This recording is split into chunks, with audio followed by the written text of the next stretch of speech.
From dating to relationships, from sex to love, from Christianity to politics, from darkness to light, you have now entered into the real zone. Welcome to Conversations with Trent, where no topic of conversation is safe from discussion. Now, here he is, Mr. Epic himself, Trent Williams.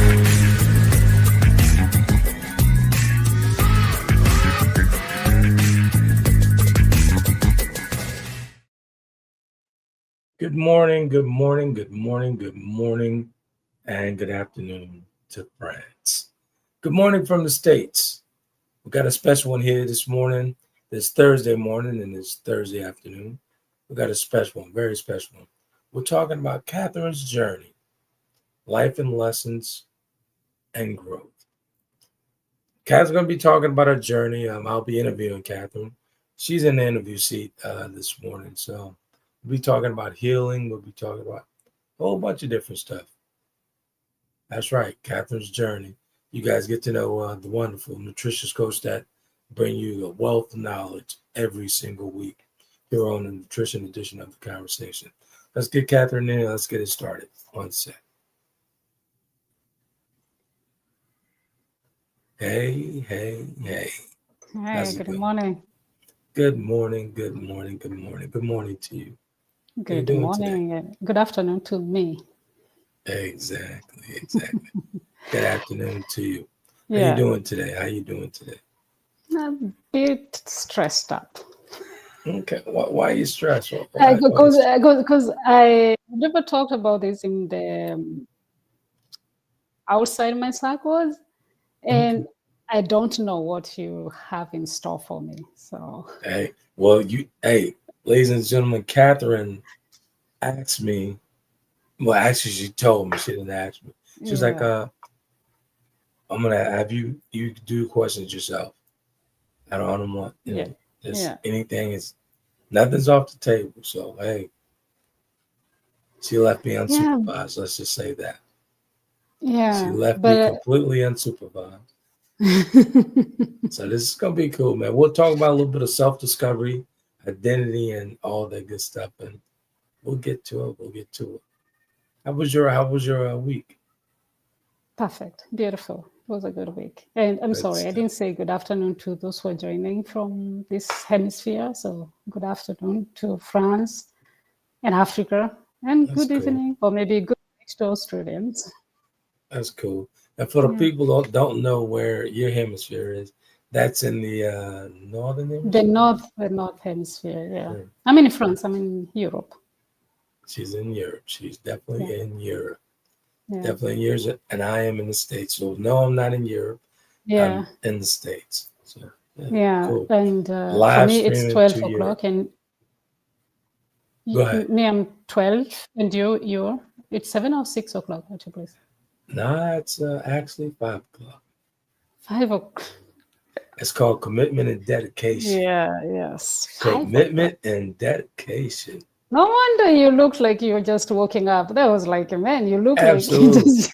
Normally, Cathrine has me waking up extra early today. Well, now, but extra early for me is 5:15 because we start the pod at 5 a.m. Here in the States. I normally get up at 5:15, start to meditate and do all my thing, my ritual before I go to the gym. But a podcast, meditate a little bit, then I'm out the door. So yeah, good stuff, man. Real good. That's a beautiful beginning. It is. It's a wonderful beginning. Yeah. Wonderful beginning. Any day is a great day when you start your day with meditation and prayer. So, yeah. I totally believe that. Absolutely. Hey man, I want to thank you again for last week's podcast and interviewing me and had me to talking and got me to talking about my NDE. Both of them. I really appreciate that. And had a great time sharing. That's beautiful. Yeah, that's cool. So let's talk about you, right? Catherine's journey, lessons in life, lessons in life, Lessons in life. and Yeah. growth. Lessons in life. So let's talk about it, right? What have you learned by yourself recently? Recently? Yeah, what have you learned about yourself recently? Wow. Recently, a lot of things. Like I can speak in public. That's one thing. That's good. That is growth. Yeah, it's growth. There is. That is part of I, growth. I wouldn't have thought that I would stand in front of people, or even what we are doing here. Like I would Mhm. let people know about my life. Exactly. I remember it sends me back when I was growing up, and I don't know why, because I didn't come from places where people had cameras all the time. But I don't know. I used to tell myself I would never wish one day to appear in a camera, like, face to face, Right. like being the spotlight. Like I was always that person who would hide. Like I remember being in high school, and when I had this girls group, I was Mhm. feeling like a tiny thing. And they're these beautiful girls, and they used to tell me, come, we take photos. And they're like, no, I can't. And I would just run away from them. Right. And yeah. That's good stuff, man. Real good stuff. Yeah, Real yeah. good stuff. It's still a bit complicated because I would like to do more videos like for the YouTube, but it's for the YouTube, for the channel and all that.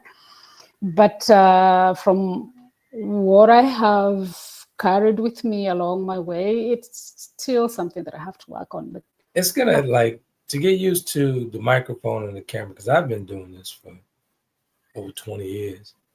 yeah, It's gonna take time. You gradually get into it, but you're doing well. You're doing great with that.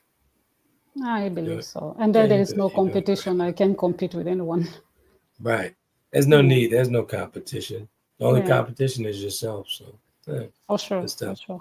So, tell me a little bit about where you grew up.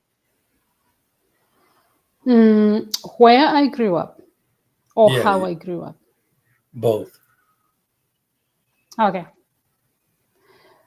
I actually grew up in three places, Hmm. three different places. I am waking up. My first memories, I am about 2.5 years old, about. And I'm living in a military camp because my dad was a military. Then I left that place. I can't remember exactly at what age I left there, but I sure could have been maybe between 3 and 4. Hmm. Went to a place where my grandparents were living not far from us, but they were not as close. Okay, when people hear about Africa, they see villages. I Right. have never been in a village. I grew up in up country where one person lives there, the other person lives on the other side. And I lived in that place. We lived in that place for some few years. And then I Hmm. went to my father's land. This is a big farm where we have wild animals. Hmm. And I'm 5 years old when I got there. Lived there till I was about 15. Okay. And then I left to go to the city. The city I didn't stay for a long time. And then I left the city and I came to France. So I left when I was around 21, 22. Okay. All right. That's Yeah. where I grew. Now, how did I grow up? If that we could say, how was my childhood? I would say that. Okay. Okay. So as I say, I am about 2.5 years old. And something so striking about this age, why is it so important to me? It's because I noticed we are two in the house. I have a brother. My brother is older than me, and my sister is not yet born. Hmm. And I already see or notice that there is a difference between the relationship I have with my mother and the relationship my brother has with my mother. Okay. And this takes like my mother is very absent towards me. She's cold. Okay. And I am at the age I am today, and I never found myself in my mother's arms. Never. Wow. And gosh, I hope I'm going to finish this without me Okay. crying. So that really shapes a lot my life, the way I'm growing up. My sister comes around, and she's the baby. I wouldn't say that my mother didn't love my brother, but she had that love for my sister. She was everything. And when we left that, my father is a military, and so he is very absent. He's coming. We only used to see him, or I would say me, I used to see him very coming and going. Like we in a camp, he would come, and yeah, he was there. The funniest thing, when we used to know my father was there was this military box we had, and it was in a hole. And every morning we had tons of biscuits in there and baked beans. That's what they were being given in the camp. So my life, when at that age, no one is talking to me. We don't have a lot of kids around. And so my brother could go play around with a certain neighbor. And so me, I was mostly alone. And mostly alone, I used just to eat biscuits by myself. I was very lonely. And I grew up being very, very lonely. So and would you say that that's where your journey to something else began? My journey started when I was very little. And when we moved to another place where I said my grandparents were, there is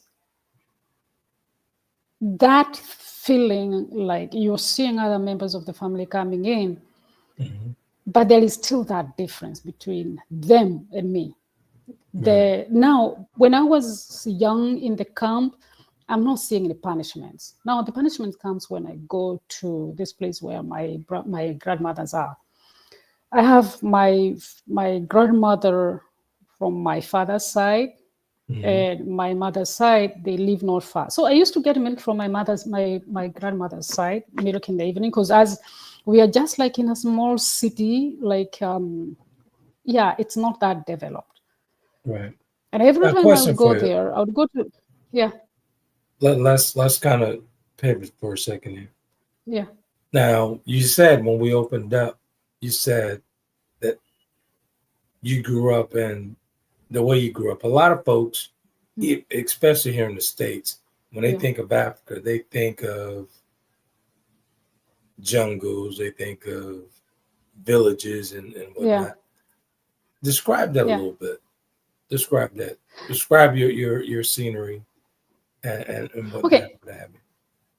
That's what I said. Most people, when they think about Africa, they think just about villages. And I have never lived in a village. But I know, once again, Africa is a continent. Like I'm here, I'm in Europe, but I won't say I know everything that is European. I know a little bit of France. So I'm a Kenyan and I'm living in a tribe. So in Kenya, there are about 45 tribes. So I belong to one tribe. And where I grew up, so I left the military camp. I went to where my grandparents were living. And that's still, I'm saying, it's not, my grandparents were living far. Right. And as we were living in like a little city where a shopping center, I would say that it was like a shopping center where people would come, and my mother and my uncle, my father's brother, used to make donuts in Swahili. We call that mandazi. They're not donuts the way you call them. Mandazi? So we are there. Mandazi, yeah. Mandazi. That is Swahili. And when we left that place, we went to the land where my father had. My father had 40-acre land. Okay. Wow, that's pretty big. That's big. And it's huge. That being big, the others are also big. Like him, he had a very big one, but the others are also big. So we didn't have neighbors. Like, Right. what can I say? Your neighbor is a bit 1 kilometer, the closest. Like our closest neighbors were about 1 kilometer away from us. Exactly. And that one side, go the other side, we could go 2, 3, 4 kilometers before you meet someone. Right. And And this is for context for the audience. Let's be clear. Africa is huge. Everything that you see in the States here, everything that you see in the States here it's not so. Everything we see in the States about Africa, that's not it. Yeah, Africa is huge. I would get out a little bit of the context. I discovered another Africa when I got to Europe. It's like when I'm seeing what I'm seeing in the TV, I'm like, wow, I never met those poor people with. I'm sorry, but Okay. there are people who are like that. I know there are people who have that misery. It needs to be said. It needs to be said. Yeah, there are people who are really in misery, but those people, you get kids with mucus and like you've never flies seen that before. Flies flying all over them. You've never seen that before, yeah. I was so shocked. I was like, how come? Exactly. Yeah. But there is time for that. So where I grew up, when I'm 5 years and I go to this place, we are in I would say a virgin land where people haven't cultivated, people are coming in, people are migrating in. So we have wild animals, like, you wake up and you're going to school and you have this herd of elephants that are crossing the road. You have buffaloes.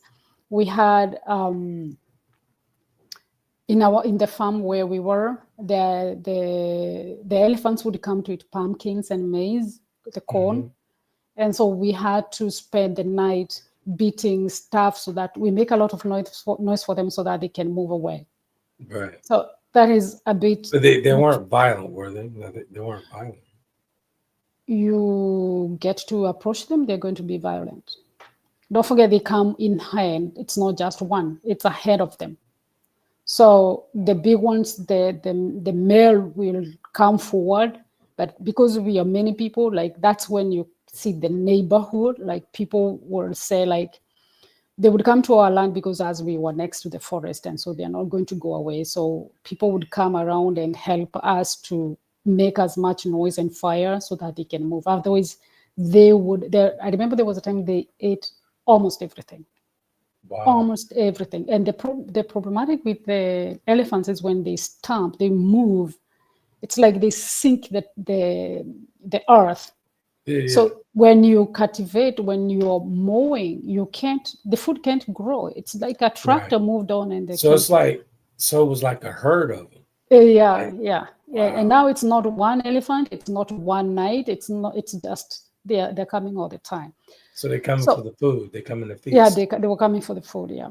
So to go back to my story, otherwise I'll give the elephant story. Go ahead. Yeah. So when we left and went to this place where I am about 5 years old, and I can see I'm being sent to my grandparents to get milk. And when I come late, I'll be beaten. Oh, wow.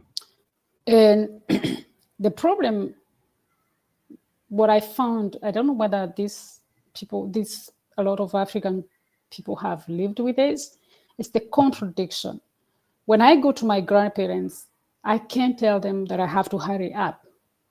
I can't tell them, if they tell me, like, I have to do something, I have to do that. Like, for us, it's like if you go to a place and an adult is telling you to do a chore or do something, you'll have to do it, despite like you had something else to do. So I would go there, they would give me something to do, or they would just delay the milk.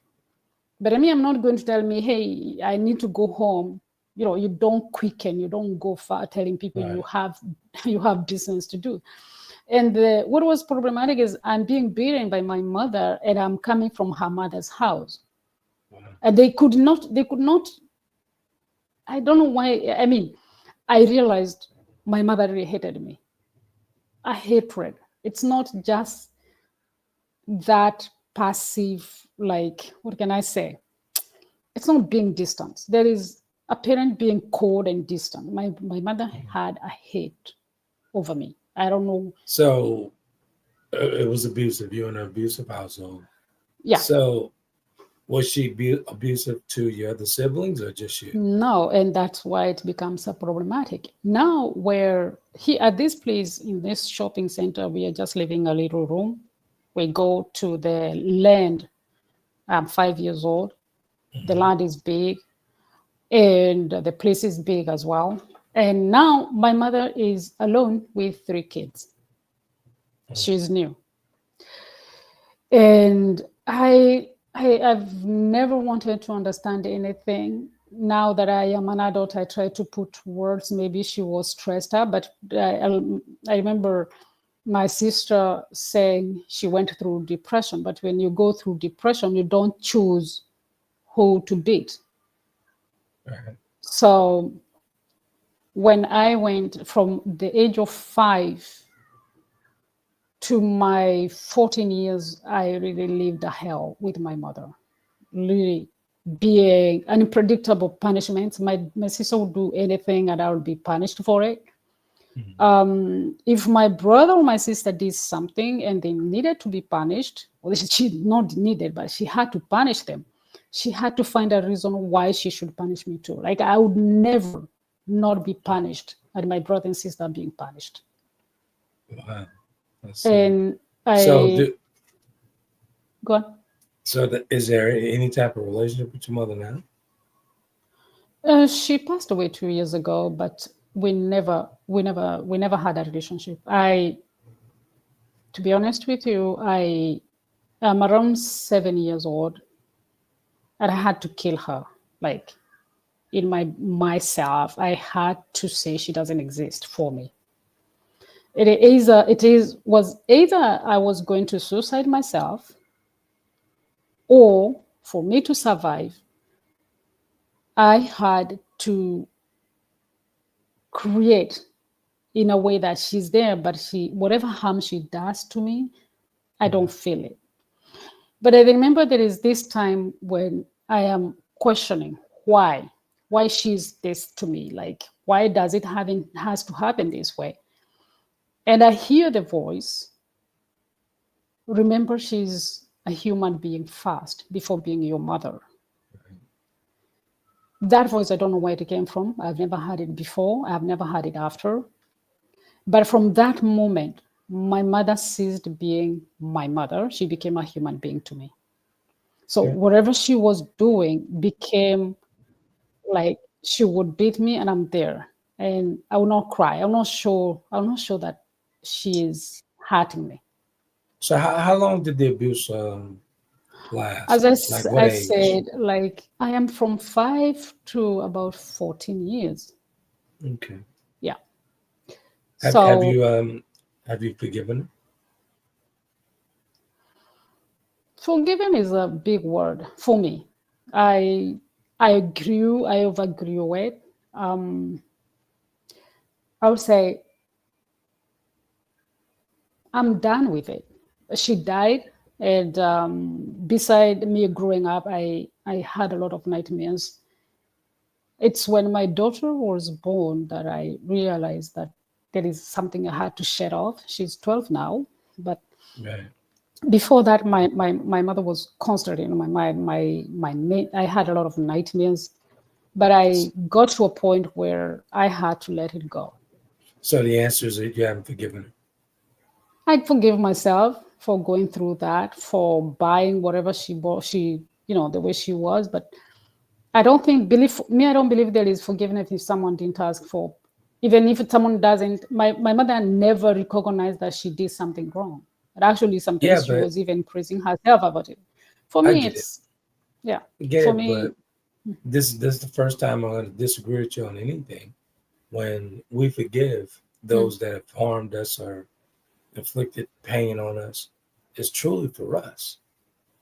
This is the only way that you'll be able to free yourself. I freed myself from that by accepting it and moving forward. I get it. I totally get Yeah. it. I totally get that. I totally get it. But think about forgiveness. Think about forgiveness. But let's move along here for a second. What parts of yourself are you still trying to understand? What parts of me I'm trying to understand? Why I came here, because that's something that I really don't. No matter how much I like what I am doing, there is something, and I have always felt I am meant for something bigger than what I'm doing. Mm-hmm. I've always wanted to be a healer, and I haven't found the way to do it the way I would wish to do it. Mm-hmm. Yeah. And how long have you been a nutritionist? Nutritionist? Mm-hmm. 2021. Okay. Yeah. That's when I did my course. I would say that's when I did my course. Right. Mm-hmm. Yeah. Okay. Are there beliefs and values you've outgrown?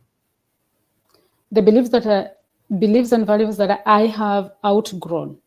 Yeah.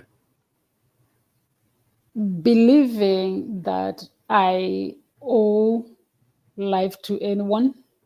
Mm-hmm. Like I was brought up in a concept where, you're a kid, and so like you owe everything to your parents. And there's difference between being grateful and being like believing that my parents sacrificed their life for me. Right. So that's something that even today, like I have 2 kids, and I always keep on telling myself, I am the one who brought them here. They owe me nothing. I actually owe them because I'm the one who asked to have them. I desired to have them. They weren't an accident. Now, when they are an accident, that could be something else. But Right. Having that knowledge that I don't owe my life to anyone. And the fact that, like, speaking this out, speaking my childhood, my trauma, it's not bringing the dirty laundry outside, because I think a lot of people believe that. I went through sexual abuse. I went through trauma with my mother, who I knew she hated me. And I know that there are a lot of people who they silenced this. They didn't say anything. The only person I know who said something was my grandmother. She also passed away, and that is my father's mother. And I came to understand both my mother and my grandmother, they didn't have a good relationship. Mm-hmm. So believe that speaking out your essays, as we call the trauma, it's not cleaning your dirty laundry out there. It's talking to people so that you can be healed, because that's how healing starts. Because right. I remember the first time before I couldn't hold a sentence about my mother without me just going into tears. Right. I remember one day speaking just part of it to someone, and I felt like that baggage had been pulled up, and it's free. So do you think that you're completely healed from that past trauma with your mother? Completely healed, maybe not completely healed, but I am way far better than where I was. Okay. I would say even 5 years ago. Okay. Yeah. Well, with that being said, who are you becoming? Who am I becoming? Yeah. I would say I'm so focused on wanting to a spiritual growth. Mm-hmm. Understanding that I am not just a human being moving around here, but I'm a soul with a purpose. And for now, I haven't really found that purpose, because the way things are opening for me, I feel like I'm not yet there. Mm-hmm. Yeah. When we talk about purpose, I find that sometimes purpose will find you. instead of you searching for it. I believe that that's how purpose works. It'll find you. It'll happen. It'll happen. And you'll have that light bulb moment, never realizing that you were there all the time. You just have to tether to it. So, I hope so. I believe it will come, because maybe I have my own agenda. There are things that I would like so much to accomplish, and you have a thought aligned that with accomplish things aligned with my soul's desire. That's what I'm saying. There are so many things that I would like to accomplish, that are things that I told myself I'll have to do, and that's maybe 20 years, and I'm still waiting. Okay. What are you most passionate about? Nutrition. I spend time on this, and nutrition, in the fact that how it can help us to change our lives, to heal our bodies, and nutrition on itself, like the formal, the education in it, but also the food on creating. I threw up ingredients like that, and I'm just up with a recipe. And I would just say, I'm so sorry, because I share recipes, but I have a very hard time to take someone's recipe and follow it. But I think that's because I'm a creator. For me, I have to change something. I can't tell you that I have ever read a recipe and I was like this. I'm following this. I would just look at the photos and it's like, that's what is there. That's what is there. Okay, I will not look for. I'm not talking about the cakes, because I don't cook cakes. Right. But when I see food where there is vegetables, and even if there is meat, I know from the photo how that recipe is without me needing the ingredients. Okay. All right. Good stuff. So he is up. Would it be? Yeah, he's up. He's up now. He's up. He's alerting, so he's fine. But sounds like you're living your purpose now, because you do the nutrition effortless, like it's I do it effortlessly. But I have this, and as I said before, the gift of healing. That I feel so much pain when I see someone is sick and I can't do anything about it. Right. I feel so bad. This morning, I was posting, and there is this kid who appeared on my phone, and she was lying with a puffed face because of dialysis. She hadn't done dialysis for some days. I was there, I was crying, like, what am I doing on earth if I can't help this kid? Like, for me, it's just something that is there. Like, if I could erase pain, and I know it's because I went through it, or maybe because I went through pain, and not with my disease, but when I was growing up, because I remember having a very hard talk with God, asking him how he can be true and real if kids are suffering and he's there and he can't do anything. Did you get your answer? Did you get an answer? I haven't gotten the answer yet. I think I got it by understanding that everything we go through, God has nothing to do with it. There is also a human journey. There is also human experiences. And if I didn't suffer the way I suffered, maybe I wouldn't be so understanding as well, maybe so sensitive to others. So even if it's tough, I don't believe we need to come to this world to suffer. You know, I found that once I got on the other side of growth, I found that every single obstacle had a lesson. and I was able to move forward and on to the next phase of the journey that I'm on. So when we, in my opinion, when we find ourselves at these obstacles, there's a lesson in that.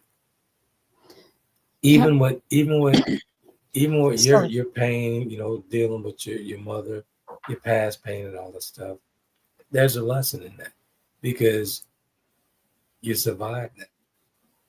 Your survival But it could didn't have help to. someone But it else. didn't have to be that way.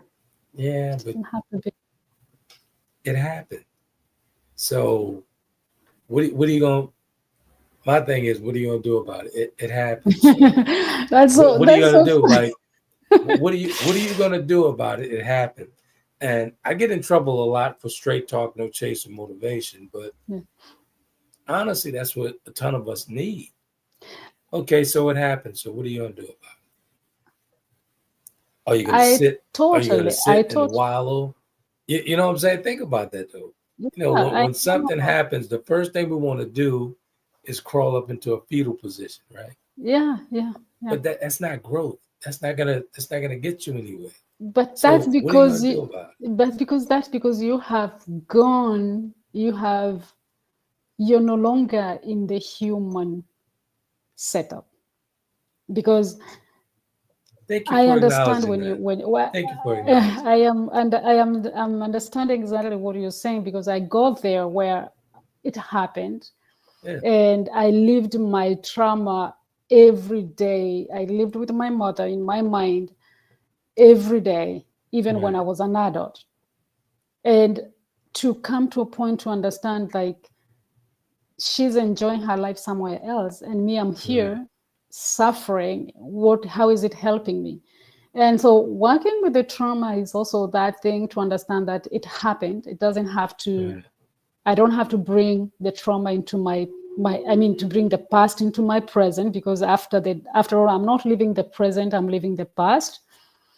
And but still the same question is why do we have to suffer? What is it? What's sake? Okay, I understood. Okay, I learned the lesson. So what am I supposed to do with those lessons? Why, there is this thing where people are saying today that every soul came here with a purpose to come and learn. You learn something. And at the same time, we are being told we're whole, God is within us, and we're part of it, Right. the source. And Mhm. so, if I know everything, why do I need to come to this world to suffer to learn what? If I know everything, that's another question. That's a story for another day. That's exactly.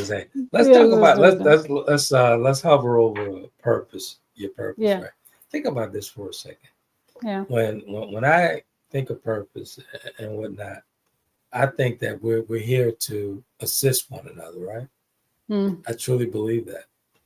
And as far as you and I, who would have thought that you'd be helping a partially paralyzed guy that you've known for years with nutrition?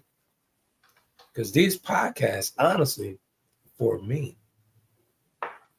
got to tell you the truth, they're for me. I gained so much, a wealth of knowledge through you. Get where I'm going Wow. with this? Do you get where I'm going with this? Yeah, I know. I get it. I get it. Every single thing on this healing journey for me, I'm learning from you. Everything nutrition, everything, things that I haven't even thought about. Wow. And I feel the results from the effect. Anything that I do that you actually suggest or just mention, or I'm reading something from you or checking out a video, it has helped me. No, that's so funny. I really appreciate that. And I remember about a week ago, I was with someone. He was supposed to help me with a business. And as we talked, I mentioned some few things. And Mm. then the second appointment when we met, he told me, "Oh, I started changing this and this. I considered doing this and this since you mentioned it." Mm. Now you get my point. Do you get my point? Yeah, yeah, I get it. I get it. Exactly. And on another note, Mm, when you're doing stuff like that and you're meeting new people, yeah. I would suggest a lot of your ideas you keep to yourself. Yeah, I think so. I think so. Keep them to yourself. Yeah, Right? yeah, Keep them to yourself. So on to the next question, right? yeah. What is something you used to fear that doesn't scare you much now? Again, what is something that used to fear you doesn't Yeah. affect you now?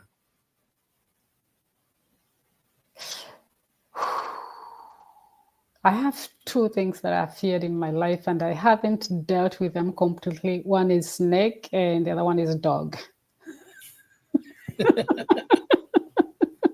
Did you say a dog? Yeah, yeah, yeah. Kobe, did you hear that? Did you hear Catherine say dog?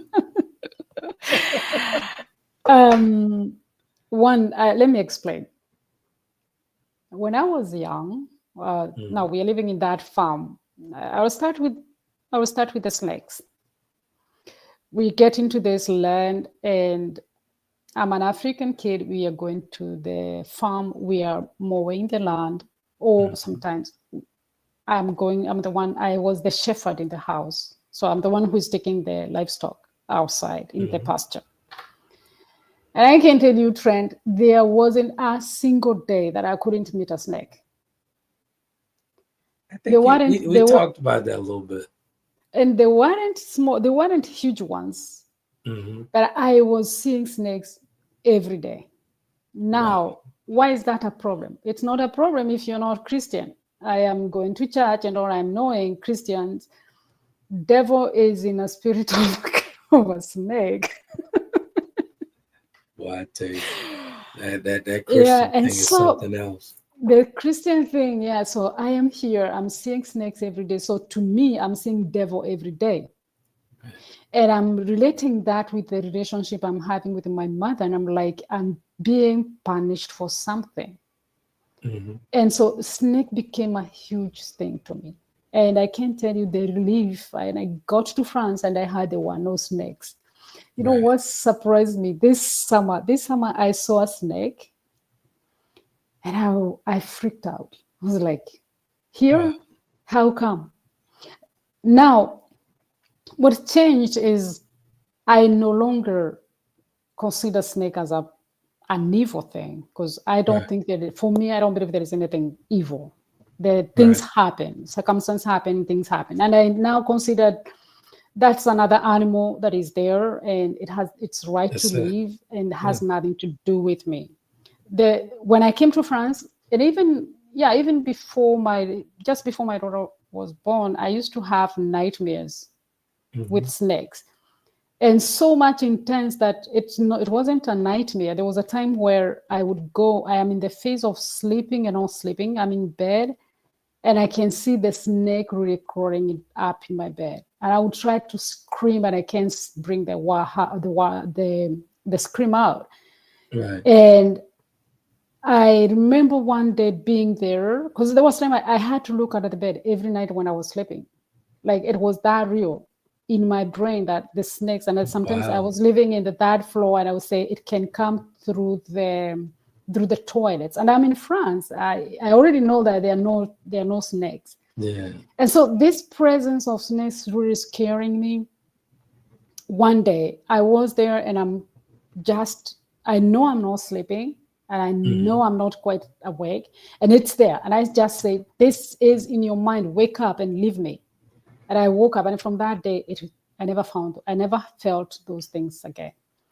So, About the dog, go ahead. when I say once again, where we were living in a wild place and a lot of people had dogs. And we didn't have dogs as petty animals. We had dogs to guard the house. Oh. So, must say, we had dogs and other people had dogs as well.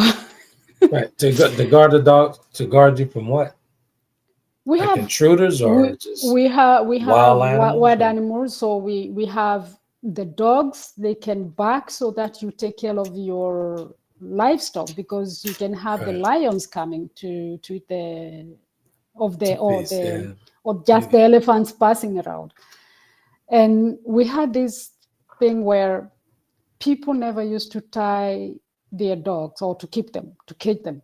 So it's like they are freeing. And when we could go to someone's house, you have to really stay some miles away and try to call someone to hold the dogs for you. Okay. One day I passed by a house, our neighbors, and they had about 10 dogs. And I remember getting there, I'm tiptoeing. Right. Thinking that, wishing that someone would see me before the dogs hear me or fear me. Mm-hmm. And I can tell you, the first dog barked. And I saw them coming. Don't laugh. I ran. The next thing I knew, the dogs were over me. One bit me on my butt. From that time, dogs and we became two. We also had a dog in the house. My father also brought a dog from, I think it was trained from a military dog. This dog could come in the house. It was in the house, and no one could tell it stop. It was just scary. Like when we could leave the house, we didn't know how to get back without us being attacked by the dog itself. Wow. The dog, for me, it was an animal, just like seeing a lion. And I sometimes see the lion. Yeah, and even today, when I see people with the dogs, I get paralyzed. There's some races of dogs that now have come to understand they will not harm me. Right. But those it depends on what type, the bulldogs and type of dog you have, like Kobe. Kobe's a Labradoodle. He's a mixture of Labrador Retriever and a Poodle. Okay. Very mild-mannered, very cuddly, all that good stuff. So it depends on the dog. Yeah, I guess it depends with the dogs, but we have had cases here where people just get attacked by dogs. So let's talk about growing out of that. There you go. Let's talk about setbacks and how you handle that, right? How do you handle setbacks or moments of doubt now? The doubts, the setbacks. I have never sat down to ask, why me? I always get a problem and I'm focusing to how I'm going to solve the problem. So I am more of looking forward, not sitting down and crying. Yes, there is sometimes I'll cry. Why are these things happening? Because once again, I'm a human being, but I'm so much focused on, okay, this happened, so what can I do? Okay, so with that being said, how do you measure your growth in yourself? This is already a growth on itself because I'm speaking about my past. So how do you measure it? How do you measure it? Say like, today was a great day and I'm elevating. How do you measure it? Or do you? Do I even measure? No, I don't. I just realize like, okay, fine. I would say like, there were times I would break things, cups, and throw cups on the wall. There were times when someone would call me and just, I'm not happy with what they're saying, and I would hang up the phone. There was a time when my kids would just mess around and I would just go shouting. Today, I'm just, like, we have gotten to that place where my daughter would ask me, we learned this from a friend where they would come in the house and say, what was your buffalo and what was your elephant? For example, what wrong went with you, or what can you say thank for? And I have gone to that place where I don't have anything that's bad I can say that is happening to me. I don't have bad thoughts. I don't meet people. Whenever I am living and I wake up every day, I say, I wish that every person that I'm going to encounter today can feel my energy, my positive energy. And this is not my energy, but the energy that is coming from above, that I am channeling whatever is coming from above. I am not me. So I feel less human connected, I would say. So I don't feel, maybe because I avoid people also that avoid negative energies, maybe I would get to that point where someone can trigger me. I don't know how I would react to it, but I know that I am more contented and I'm looking to make every person I meet outside to feel better. Right. So And on this your is something journey, that, yeah, sorry. so on your journey, do you believe that you've finally gotten over the hump Come and again? going toward Come on again. your journey, on your Yeah. personal journey? Do Yeah. you feel that you've gotten over the Over the hole. hump, like over the Hump. hump, like the obstacle? Okay. Can you formulate that once again, please? On your journey, do you Yeah. feel that you've gotten over your past trauma? Oh, okay. Yes, I have. Okay. Yeah. All right. So you're measuring your growth, Yes, right? I have. So you're measuring your Yeah, growth. that's what I say. That's already a growth I have, because I got to talk, not to my mother, but before she died, some years before she died, I asked for her to realize and for her to know, if it's that, no wisdom, but to let me live my life without her being a burden to me. Mm-hmm. When she passed away, before I used to write, I have always wanted to write my story as a book. I really wanted to write a book Mm-hmm. to tell my story, because I believe there are a lot of people who would like to know that you can be born from ash, you can rebirth from ashes. And the day she died, I remember telling her, now you're free. Have a better life, whatever you're going to be, if you're going to reincarnate. I wish you can have love, maybe that you never got, and you can get to live a better life than you lived in this world. So you're free to you let it go. Yeah, I freed myself from that. Yeah. However, there is something that I haven't come to. I know there are people who say that you can encounter people who died, but I think it's a desire that I have, my soul has. I would never want to encounter her again in my life, be it here or be it above, if there is Yes. above, in the other side. And with that being said, who or what inspires you to keep going? My kids. My kids. These are all that I have. There is this parent that we don't talk about. It's my dad. My dad has been a very negative and very absent parent. So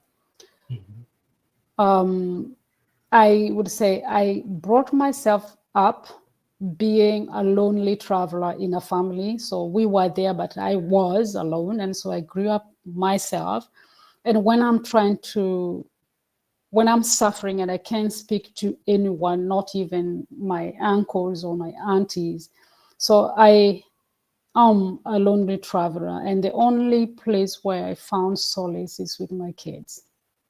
These are the only people that I feel I owe, and they make me whole. Right. Gotcha.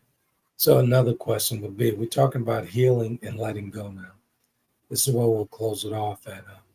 I got a few questions for you. Is there anything you're learning to let go of?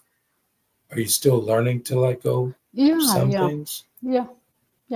It's a learning journey. It's like I'm not like you. I haven't gone to the other side and see how it happens. So Stop. yeah, I'm still I learning. get it. I'm still learning yeah, but trying to make myself less appear. I am no longer human. Like I'm not trying to prove anything to anyone. Mhm. I grew up that life of comparison, looking at my brothers and my brother and my sister, and how maybe they have succeeded in many lives, how people I went to school with, and how they. But I have had my unique journey where I understand I didn't go through. They didn't go through the same path that I Right. went. So I don't compare myself with anyone anymore. And I know I have a lot to learn and Right. to discover about myself as well. Well, and give me an example of how you've been taking care of yourself emotionally. More of physically or mentally? More mentally than physically. Sorry. More mentally than physically.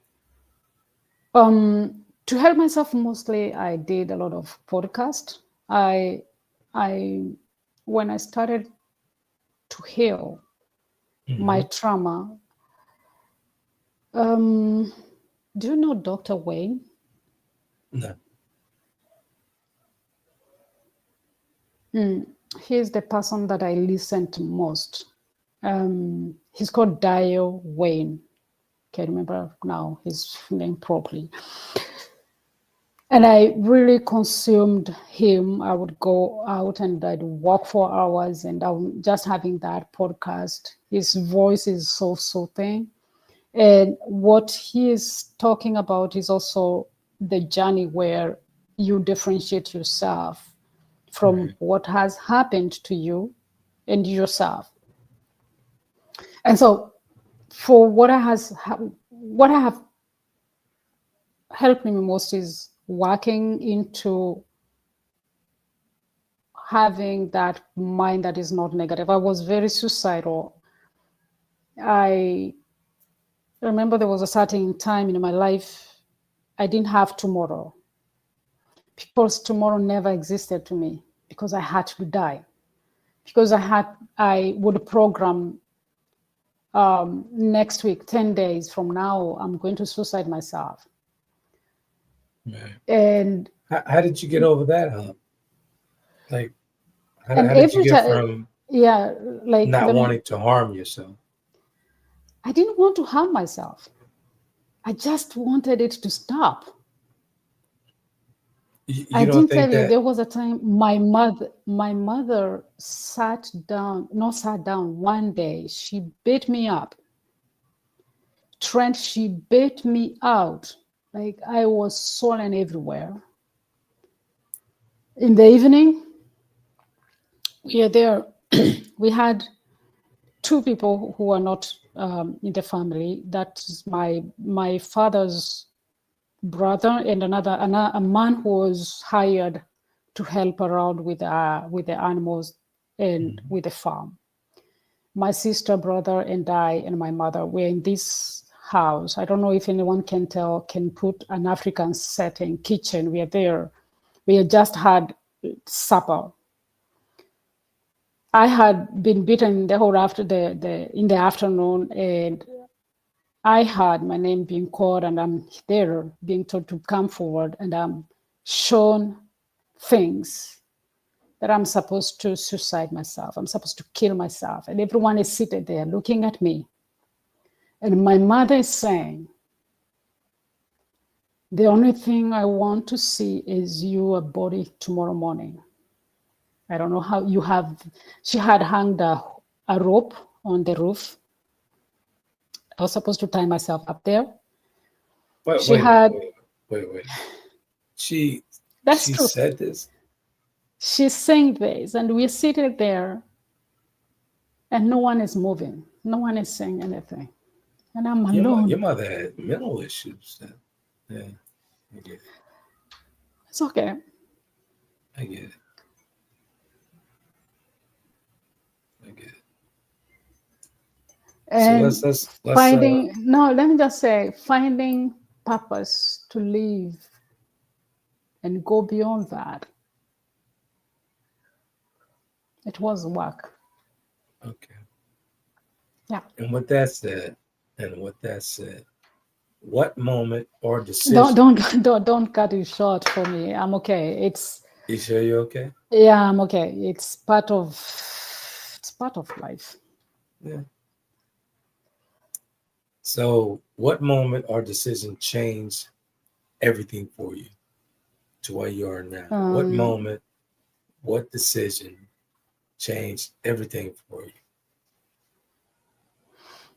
I don't know. My life is just like, it looks like I have several loads that I'm carrying. There is the diseased load, there is this mental stuff, and there is me living a human being like every other human being. So I would say, like, for my health, because now I guess everyone can understand that my disease has its roots from this childhood. Right.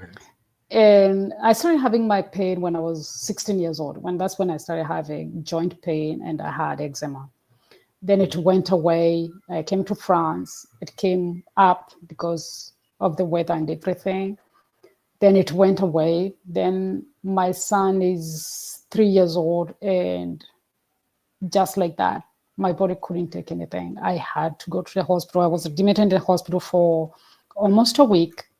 Blood test every day, being taken from one hospital to another. They'll try to find out what is it. That's when I got the rheumatoid arthritis. Now, that journey started there with the disease.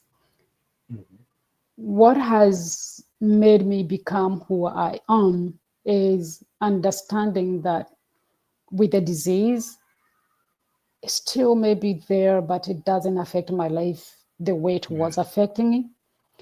I am here mentally someone who couldn't get much in school. My brain, I came to understand when I was doing the research, my brain, the hippocampus, when you have a lot of trauma, your brain doesn't process things normally. And I was very, very poor in school.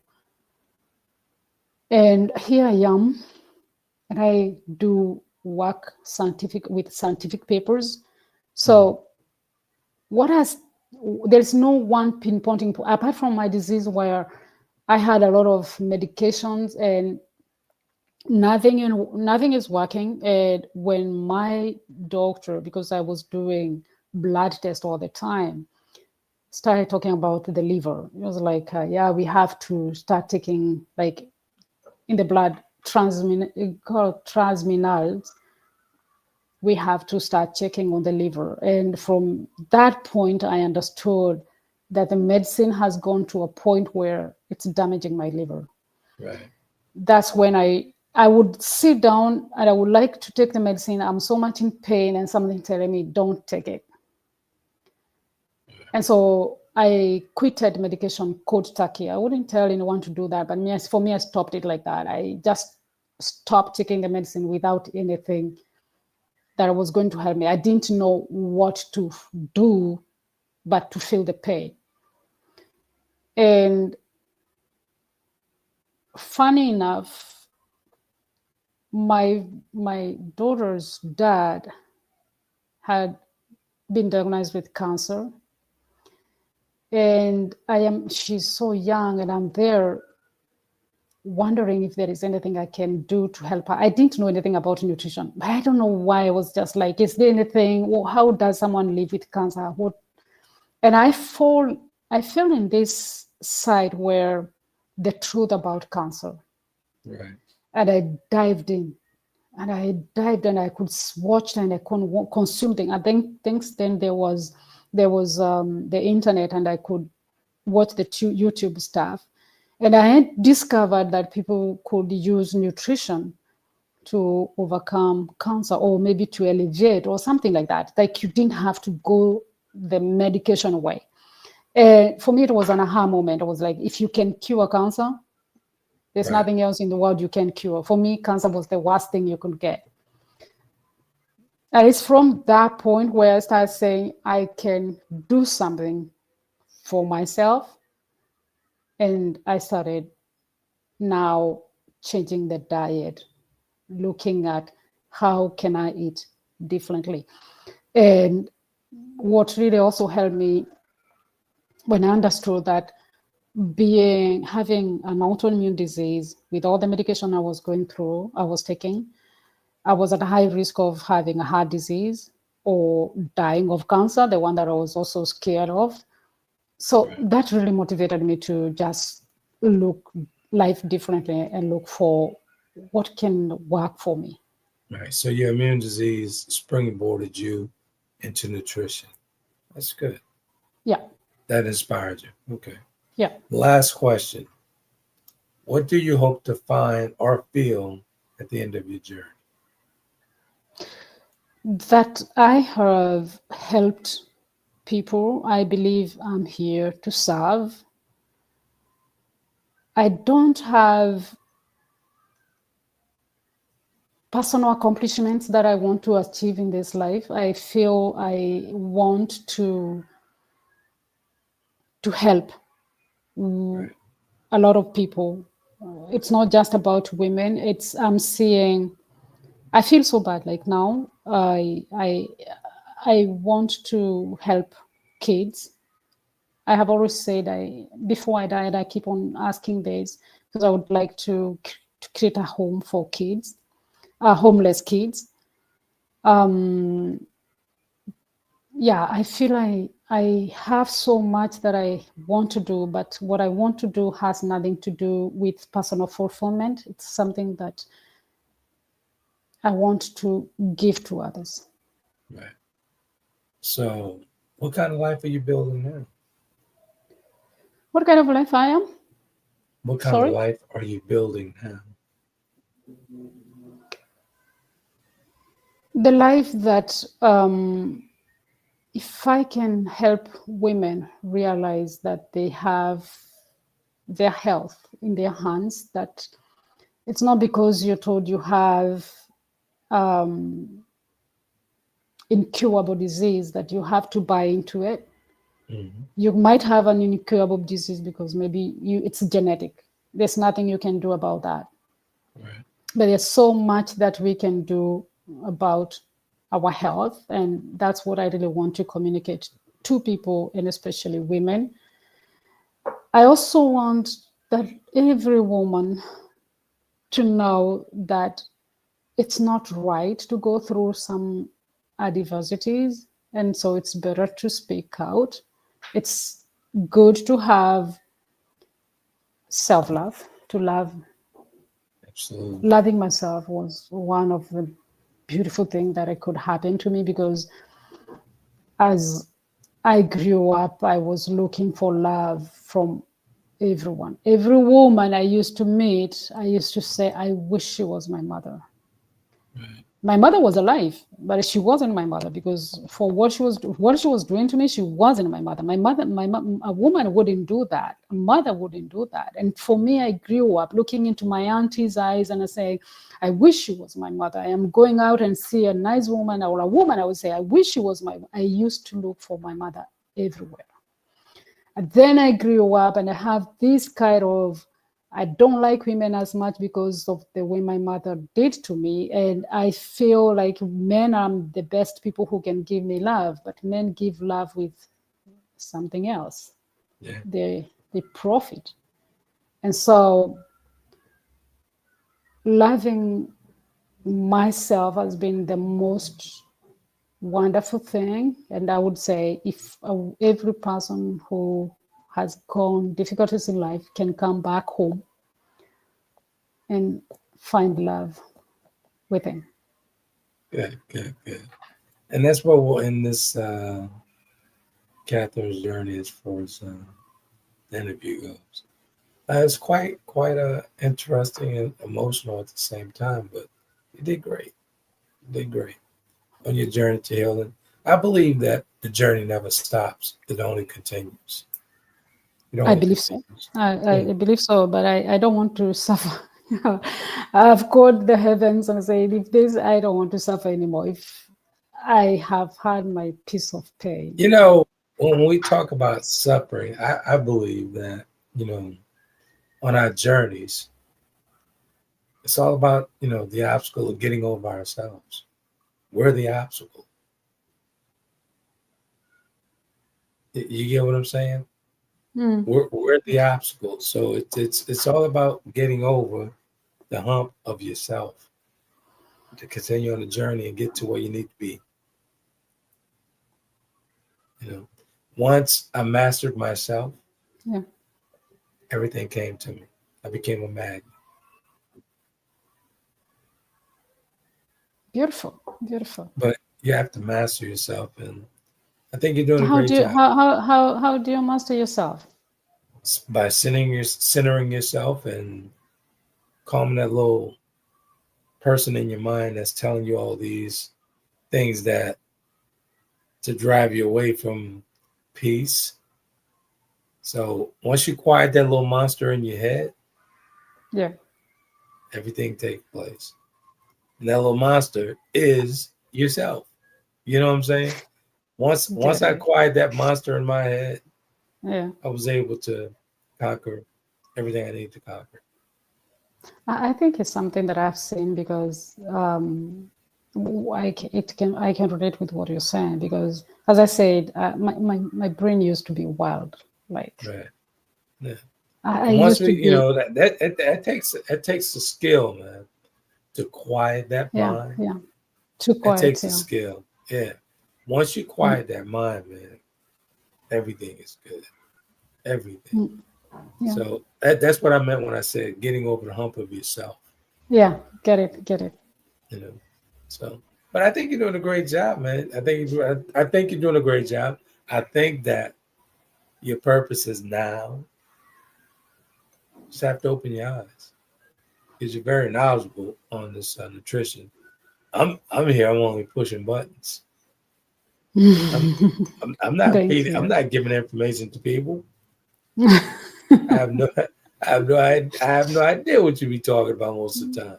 Yeah. Most of the times I'm taking notes. So most of the time I'm sitting in the audience as well. Wow.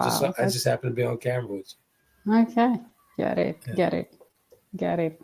So you good, you good, you good, you Yeah. good. Yeah. I'm good. It was a bit emotional. So that's good though, but I think this was more for you and more for people to get to know you because we do podcasts weekly on Mm, nutrition and people want to know, like, who are you, where you come from, your journey, whatnot. yeah. And everyone's human. Everyone has something. You know what I'm saying? Yeah, some luggages are too heavy for some people. I think Yeah. I don't know whether Everyone I has have. something.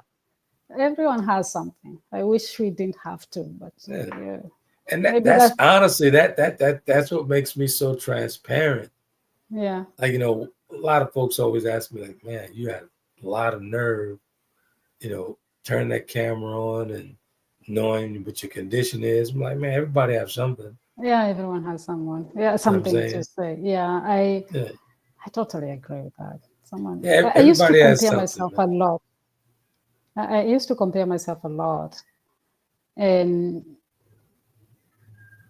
Compare yourself to the people, other people. to people. They like. I won't say it's because you lack love. You feel like you feel Right. emptiness. You feel the emptiness inside. And Yeah. I used to find myself so ugly. Like I used to say, there's Right. nothing ugly in this world like me. Wow. And as Wow. every woman I would meet, I was like, wow, they're Yeah. so beautiful. And I'm an adult when I'm saying that. I'm here in France. I don't say look Exactly. at women. I was like, wow, they're so beautiful. And I'm Anything, let's be clear. Let's be clear. Anything melanated is very beautiful. everyone Anything is melanated, everyone is beautiful. But there is that. anything melanated, I'm sorry, this is what we'll debate again. Anything melanated is uh, extravagant, beautiful, beyond anyone's comprehension. But yeah, that I you think have to shed off I the think we find ourselves in a rut and get uncomfortable with ourselves when we're always comparing ourselves Yeah. to others, right? Mm-hmm. We all were created differently. We're For sure. different, all the way down to the particles of hair on our head. So Mm. I've never believed in comparing myself to others. Even as a young kid, I knew I was different. I What know made you think you were different? Because you started doing work early? no something in me I've always, even at the age of 4, that's why my father, coined me his lawyer, because I'm always talking and I was very engaging and whatnot. I always felt different. I'm not saying that I'm better than anybody else, but I was very sure of myself at a very young age. Mm. You know, very sure of myself at a very young age. But we do ourselves a great disservice when we start comparing ourselves to others. Yeah, but it comes from, Yeah, I mean everybody's journey is yeah, different. if it's You know, everyone's, their journey is yeah. different, for sure. It comes, Everyone's different. it comes from our experiences and everything that we've dealt with. So, yeah. But everybody has a thing. Everybody has a thing. Yeah, Everybody has a thing. You know what I'm that's saying? how that's saying. Yeah. Good stuff, man. So we're gonna get out of here, but this is a good one, man. It felt so good just sitting and interviewing. That's good. That's real good. That's real good. Yeah. That's good. That's good. That's real good. So what we got on the table for next week? Okay. I for now I will let you know. Okay. Yeah. Sounds good. Sounds good. Uh, Sounds good. yeah. Sounds good. Oh, What's thank for you. lunch? Since it's noon over there, so what's for lunch? For lunch? Yeah, it's noon over there. Yeah, it's 1 o'clock. I have a smoothie. Okay. What type of smoothie? Yeah. Ooh, kale, carrots, flaxseed, yogurt, Uh, spices. I put cloves. I will put cinnamon, some pepper there. Simple, okay. just All right. simple. Yeah, I because think I I'm just alone in the house, and so the dinner time, that's when I will cook, and then when my daughter is here, we're going to eat together. But I okay. might make a soup. I eat quite Okay. léger, like we can say in France. I don't eat that too much for now. What do they say in France? I'm sorry, can you repeat that? Léger, léger, it's light. Eating Léger. light. Yeah, léger. It's light. Léger. Okay. Mm. Gotcha. Good stuff. See, I'm learning again. That's good stuff, man. Real good Yeah, stuff. yeah, As always, yeah. folks, you can catch Catherine and I each and every Thursday right here on the Taken Network. Taken, tongue tied this morning. Taken Network at taken.com. Catch us on Spotify, Apple, YouTube, all that good stuff. We have a plethora of content, variety of content on the platform. And the Nutrition Edition happens to be one featuring the lovely nutritionist, Cathrine Githu. We talk about everything from inflammation to everything, gut Everything, even myself. microbiome and all that stuff. So, yeah, Yeah, including yeah, herself. Yeah. So yeah. that's good stuff, man. Real good stuff. Let's give folks your information where they can contact you and if they need some nutrition coaching. Okay. For recipes, you go to foodandheal.com. There, you can also find Food Heal Healing Hub. That's where I offer my coaching. Mm-hmm. And I have a book in Amazon. Once again, I didn't bring it here. I have the best breakfast, anti-inflammatory breakfast book. You can get that in Amazon if you type Cathrine Githu.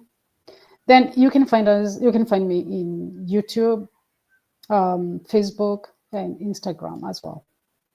Good stuff in it there. The website's on the screen, folks. Yeah, Food, the letter N, foodandheal.com. Thank you. heal.com is the spot. She has a wonderful blogs over there on the blog site and whatnot. So you guys check it out, man. It's done me some good. As you can see, I'm a whole snack out of here. Thank you so much. Thank you. So Thank you for everyone who is tuning in, and good stuff. Take care of yourself. Good stuff. So we'll see you guys next week, next Thursday, with another wonderful, nutritious topic. So we'll see you guys. We'll definitely see you guys. I'm off to the gym. Catherine's off to do lunch with the young'un. So good stuff. Until next week, you guys be epic. Thank you.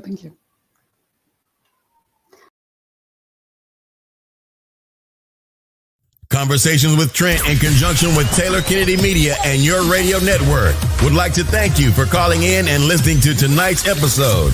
We hope that tonight's conversation offended you just enough to turn your mirror inward to come back for more. So until next week's conversation, be epic.